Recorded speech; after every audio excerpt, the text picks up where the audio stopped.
में चप्पल नहीं थी मेरे भाई, बदन पर कपड़ा नहीं था, तब भी हिंदुस्तान वोट ही डालता था, बैलगाड़ी से चलता था, तब भी वोट ही डालता था, डंडा नहीं भांजता था। भारत की यह विशिष्टता है जिसको किसी सैम पित्रोदा से प्रमाण पत्र की जरूरत नहीं। पाकिस्तान से तुलना कर रहे हैं, बांग्लादेश और नेपाल से हमारी तुलना होगी?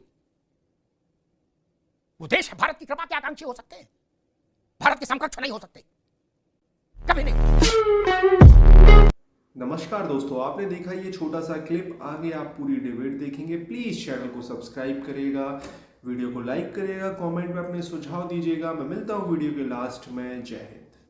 वो भी मतलब कसम खाए गंगा जल हाथ में लेके, तुलसी का पत्ता लेके कि ना बवाल करता रहूंगा, अनवरत बवाल करता रहूंगा जब तक प्राण है। चुनाव में भी वो आपको फंसा दिए थे, भारतीयों का रंग और वो बता के, और अब की तो क्या कहां कह रहे मैं पाकिस्तान गया, वहां मुझे घर जैसा लगा, वो तो घर है, वहां से रिश्ता सुधारो, उनकी मदद करो। राजन, मतलब आपको नहीं लगता ये बाहरी ताकतें भी आपके गले में घंटी बांध देती हैं? अच्छा, अंकल है इसलिए कुछ कह भी नहीं सकते, मतलब छोटा मोटा आदमी हो, कान के नीचे दो लगा भी दो आप, लेकिन अंकल से क्या कहोगे?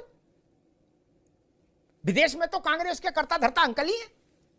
राज भाई, मुझे लगता है कि भारतीय जनता पार्टी के नेता मेरे देश के प्रधानमंत्री को भी घर सा ही लगा होगा, तभी कैबिनेट को बिना इन्फॉर्म किए वहां पे उतर गए थे नवाज शरीफ के, और उन्होंने कहा भी था कि मुझे अच्छा लगा यहाँ आके मिलकर, और सकारात्मक बातें हुई, ये तो कही थी। तो ये बातें सब हल्की सी है कि मुझे घर जैसा लगा, हल्की नहीं, तब आपने आलोचना की थी ना ना ना ना ना ना ना, एक मिनट राज भाई, तब आपने आलोचना की थी और झुआ भर भर की आलोचना की थी। इसका मतलब आपको वो ठीक नहीं लगा? एक मिनट रुक जाओ, एक मिनट फिर पूरा बोलिए ना, एक मिनट रुक जाओ। इसका मतलब आपको ठीक नहीं लगा? अब जो बात चचा कह रहे हैं, ऑपरेशन सिंदूर के बाद ये सत्य बच्चन, ये हृदय के उद्गार, मेरा कुछ नहीं है, मैं तो आपकी तरफ खड़े होकर चिंता कर रहा हूं कि आपके गले में मरा हुआ सांप डाल जाते हैं लोग। इस बात का कोई लॉजिक है कि पाकिस्तान घर जैसा देश है? नहीं, अब देखिए, कुछ बयानों से तो बचना चाहिए, सारी बात है, क्योंकि आज के टाइम में बयान कुछ दो, उसका अनर्थ इंटरप्रिटेशन गलत किया जा सकता है। लेकिन जहां तक मैं कहूंगा, उन्होंने अपनी व्यक्तिगत रूप से कहा होगा, उन्होंने ये तो कहा नहीं कि कांग्रेस को अच्छा लगा, और उन्होंने एक बात कही, और ये बात तो अटल बिहारी वाजपेयी साहब भी कहते थे, ये इतने बवाली है। चुनाव में आपको लगा पित्रोदा हरवा देगा, आपने उसको कहा कि हमने पित्रोदा निकाल दिया, हमारा कोई लेना देना नहीं। चुनाव बाद पित्रोदा फिर आ गए, लेकिन चुनाव में तो आप भी डर गए थे, आपको पित्रोदा के निकालने की चिट्ठी पब्लिक करनी पड़ी कि हमने पित्रोदा को हटा दिया। नहीं, चुनाव की एक बात होती है, देखिए चुनाव में हर चीज बड़ा फूक पहले सोचना होता है, फिर बोलना होता है, और करना भी तभी होता है। मैं इसमें झूठ नहीं बोलूंगा कि मैं टीवी पे झूठ बोल दूं, और झूठ तो मैं तब नहीं बोलूंगा जब मेरे पास दो बीजेपी के प्रवक्ता सामने बोल रहे हूं। मैं जितना पैसा आपने राहुल जी को खराब करने में लगवाया, आपको कह रहा हूं राजनीतिक विश्लेषक, क्योंकि मेरी नजर में आप अरविंद सिंह पढ़ता हो तो नीचे प्रवक्ता ऑटो आ जाता है। ठीक है भाई, अब रोज रोज क्या बातें करनी। बस मैं एक बात कहना चाहता हूं, एक्चुअली एक आदमी की होती है, मैं कह सकता हूं, अगर कोई मुझसे यहाँ पूछे नरेंद्र मोदी जी की अच्छाइयां बताओ, मैं अच्छाइयां भी बता सकता हूं। आपको सारी चीजें राहुल गांधी में खराब दिखती हैं, थोड़ा चश्मे का नंबर दाएं बाएं करने से बचिए, थोड़ा शिष्टाचार सीखिए। अभी मैं भी उसी फॉर्म में आऊंगा। जब हम डिबेट में आते हैं तो मुद्दों पे बात करते हैं, जब भी हम डिबेट में आते हैं मुद्दों पे बात करते हैं। वो कमजोर लोग होते हैं जो जब बैठे हो आप परिवारवाद, मैंने परिवारवाद नहीं लगाया, मैंने राज शर्मा की बात का मुद्दा था। आज का जो विषय है, आज मुझे समझदार लगते हैं, वो नेता ये परिवार बयान का विषय है, मैं उस पर बात कर रहा हूं। और मैंने जो तथ्य रखे हैं, मैंने जो तथ्य रखे हैं, वो तथ्य गलत है। दोनों मित्रों को राज भाई, मुद्दा तो परिवार, जैन जी की बात आएगी तो नेपाल की बात आएगी। नेपाल में 3 विषय थे महत्वपूर्ण, परिवारवाद के पिता के बाद बेटा मंत्री, वो परिवारवाद।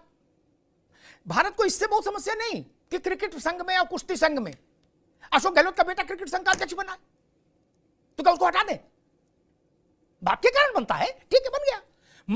मूल समस्या है प्रधानमंत्री का बेटा प्रधानमंत्री, मुख्यमंत्री का बेटा मुख्यमंत्री, ये समस्या है। अब कहां है ये समस्या, ये अपने आप दिखती है, इसके लिए किसी को लालटेन लेने की जरूरत नहीं।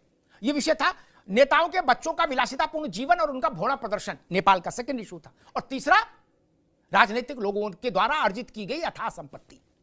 एक पूर्व प्रधानमंत्री घर में आग लगाई गई, राज भाई, बोरों में नोट और बोरों में सोना, उसके खिलाफ नेपाल में आग लगी। ये बात तो है, इससे तो इनकार नहीं कर सकते।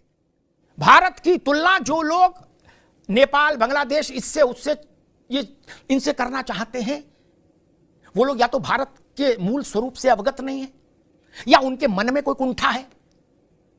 मन में कोई निगेटिविटी है? कहां नेपाल, कहां बांग्लादेश, कहां पाकिस्तान और कहां भारत? कोई जोड़ है, कोई मुकाबला है? अरविंद जी, जैन जी बन गए हो क्या? नहीं, मन से सब जैन जी हैं राज भाई, ठीक है, रुकना होगा अभी। मन से सब जैन जी हैं भाई, आपको जैन जी हैं, अभी कौन जैन जी नहीं है? अरविंद, हिंदुस्तान में सत्ता का परिवर्तन केवल वोट से हुआ है, केवल वोट से ही होगा। बाकी किसी के मन में कोई हसरत हिलोर मार रही हो, वो उसकी व्यक्तिगत समस्या है, देश की नहीं।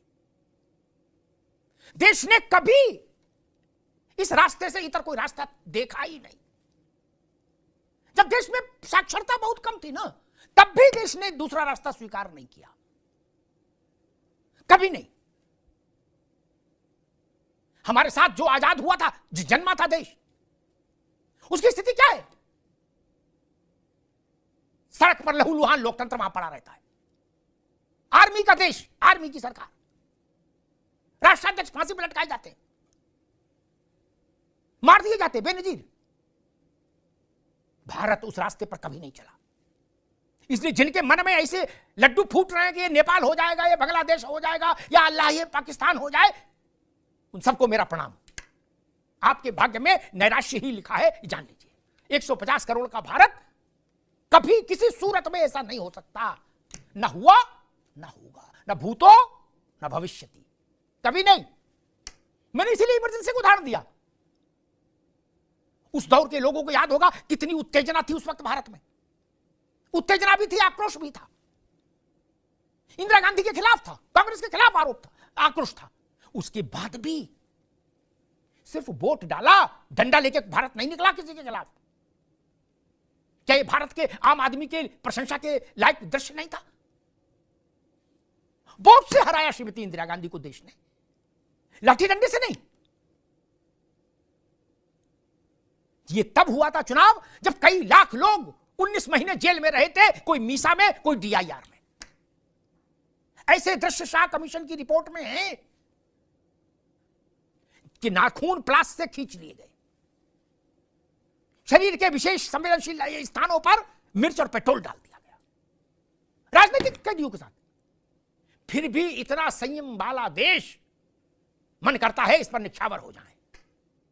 इतना संयम, इतना संयम दुनिया के इतिहास में किसी देश में इतना संयम नहीं रहा। सशस्त्र क्रांतियां हो गई, बगावतें हो गई, विद्रोह हो गए, बलवे हो गए। दुनिया का इतिहास उठा के देख लीजिए।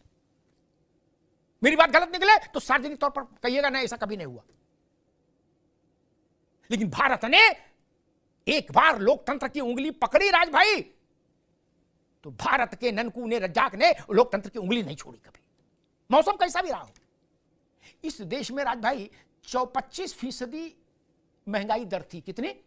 सुनने में भी हृदय पर जोर आ सकता है, थोड़ा इधर दबा के रखिए, हार्ट फेल की भी संभावना बन सकती है। 25% महंगाई दर, 25+ इन्फ्लेशन रेट इस देश में था श्रीमती इंदिरा गांधी के काल में। चेक कर लीजिएगा, मेरी स्मृति धोखा नहीं खाती। धर्मेंद्र जी, शो के बाद चेक कर लीजिएगा। उसके बाद भी भारत ने हिंसा का रास्ता नहीं चुना। आप 2% इन्फ्लेशन पर, 3% इन्फ्लेशन पर कह रहे हो कि नहीं करोड़ों लोग सड़क पर उतर आएंगे और देश नेपाल हो जाएगा। जब देश के पांव में चप्पल नहीं थी मेरे भाई, बदन पर कपड़ा नहीं था, तब भी हिंदुस्तान वोट ही डालता था, बैलगाड़ी से चलता था,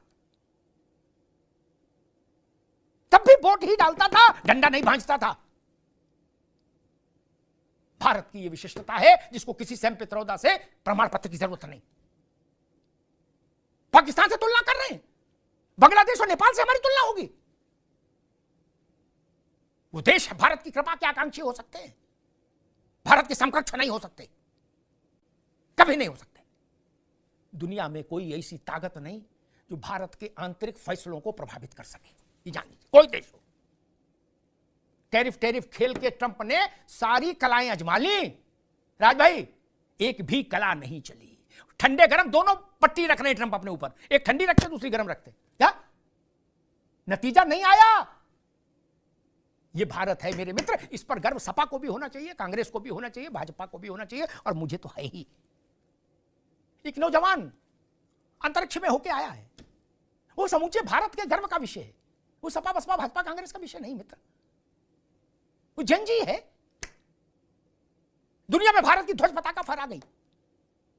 इसलिए सबको चाहिए थोड़ा थोड़ा दिल बड़ा करिए। मुझे लग रहा कोरोना के बाद से दिल और छोटे हो गए, थोड़ा थोड़ा दिल बड़ा करिए। तो दोस्तों फाइनली आपने ये मजेदार वीडियो देखा, आपको कैसा लगा कमेंट पे अपने सुझाव दीजिए, चैनल को सब्सक्राइब करिए। लगातार आपको इसी तरीके की वीडियोस चैनल पर मिलते रहेंगे और प्लीज़ कमेंट में अपने सुझाव दीजिएगा कि क्या कर सकते हैं हम वीडियो में, क्या चेंजेस कर सकते हैं, आप क्या देखना चाहते हैं। जय हिंद।